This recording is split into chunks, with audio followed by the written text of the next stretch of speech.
Welcome to Dajobnik, your command post for clarity and perspective. I would now like to invite His Excellency, Mr. Gilad Erdan, the permanent representative of Israel to the United Nations, to deliver his remarks.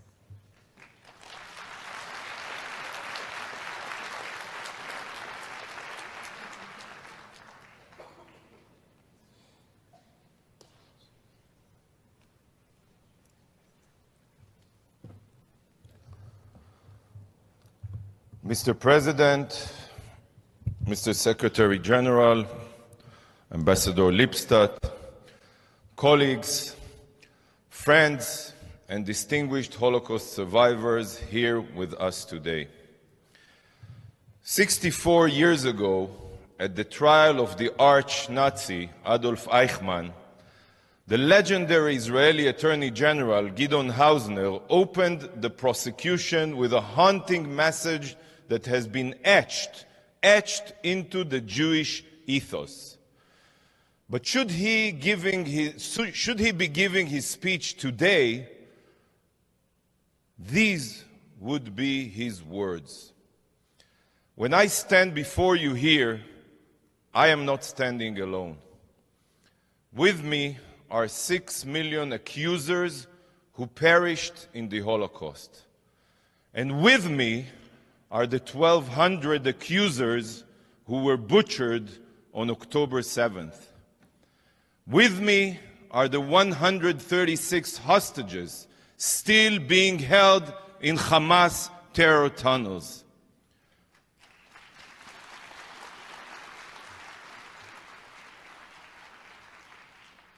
But they cannot rise to their feet and point an accusing finger, for their ashes are strewn in the fields of Auschwitz and Treblinka, in the fields of Be'eri and Kfar Aza.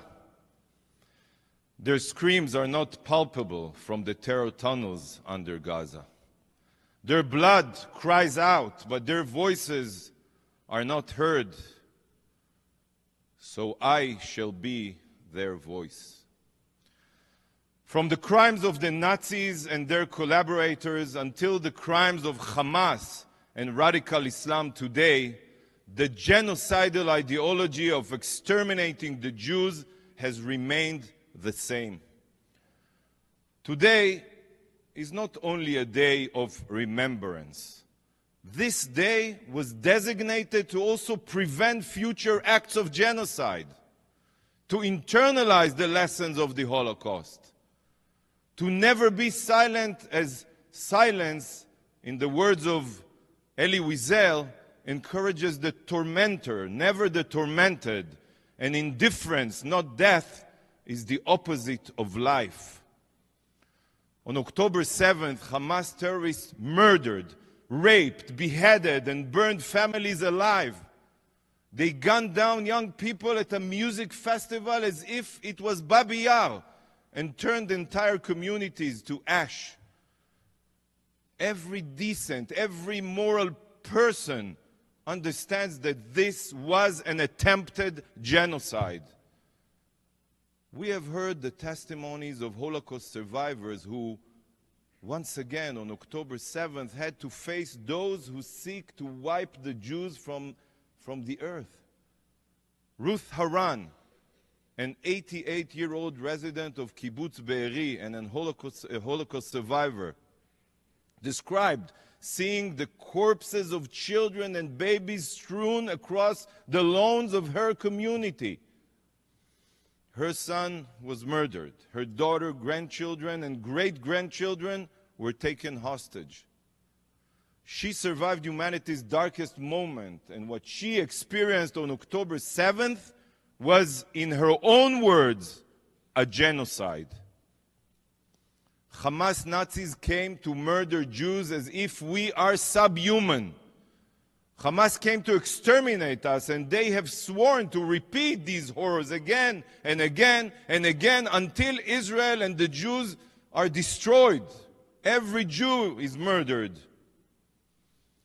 Ladies and gentlemen, to this day, no UN institution has condemned the October 7th massacre.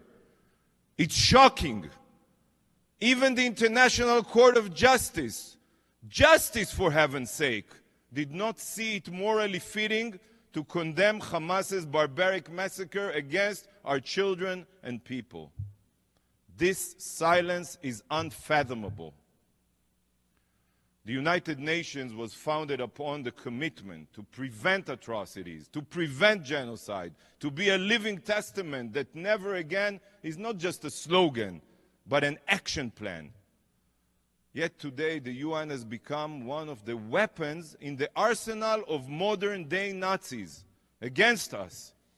Every UN body has become weaponized against the Jewish state, exploited as an instrument to aid in the elimination of my people. How symbolic it is, how symbolic is it that on International Holocaust Remembrance Day, it was exposed that UNRWA employees took part in the massacre. The UN is not only weaponized to delegitimize our existence, but also to physically exterminate us. Contemplate this. Today of all days, the day that we commemorate the genocide of the Jewish people and swear here never again, the International Court of Justice made it clear that it won't reject outright the case of a Nazi terror organization that seeks to commit genocide against the Jewish people. It's outrageous. Every year we dedicate this day to discuss the surging Jew hatred poisoning the world. And this year, the year in which the largest number of Jews were massacred since the Holocaust, anti-Semitism has risen to heights not seen since the Nuremberg laws. We can only draw one conclusion, a sad conclusion. The UN has failed in its mission. Has failed.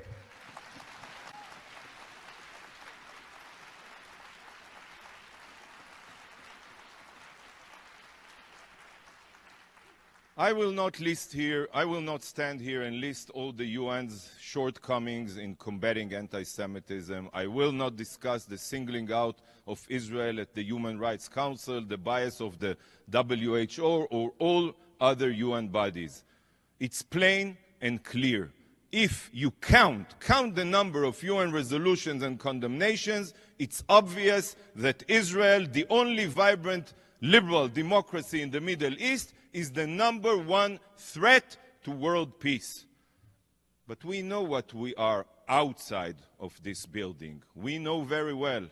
And I pray here today, I pray that one day the UN will cease its indifference, cease its lies, cease siding with terrorists, that the UN will stand by Israel's side, stand by its founding ideals. We, the Jewish people, understand the meaning of genocide more than any other people. We have been persecuted for millennia, and Hitler seared the meaning of genocide into our DNA. But on October 7th, Hamas tore open that wound. On International Holocaust Remembrance Day, the day that even the ICJ proved to the world that the lessons of the Holocaust were not learned, I stand here in the name of the State of Israel, and in the name of all those murdered by the Nazis and Hamas, and I swear we will not forget. Never again is now. Thank you from the bottom of my heart. Thank you. Don't forget to like, share, and hit subscribe to stay updated with our latest content. Until next time, stay informed and inspired. This is Dejobnik signing off.